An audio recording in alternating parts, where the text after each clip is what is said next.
হাগুটা কেমন হয়? হ্যাঁ ভালোই, ঠিক আছে।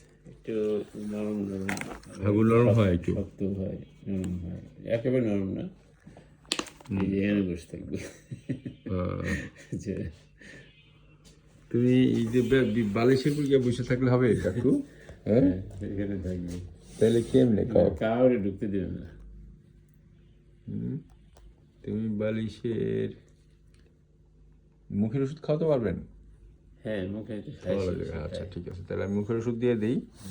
দেখেন, যদি খুব বেশি গাড়ায় না এখনো, যদি দেখেন এটাতে ধরে যায় তাহলে আর এমনি স্যালাইন ট্যালাইন লাগবে না। আর যদি দেখা যায় যে না 3 দিন পর মানে যেটা রয়ে গেছে তখন স্যালাইন দিতে হতে পারে। হ্যাঁ, না এখনও দিব অ্যান্টিবায়োটিক, কিন্তু মুখে যদি ধরে যায় মানে মুখের ওষুধই কাজ করে তাহলে আর স্যালাইন লাগবে না। ভয় নেই, ভয় নেই।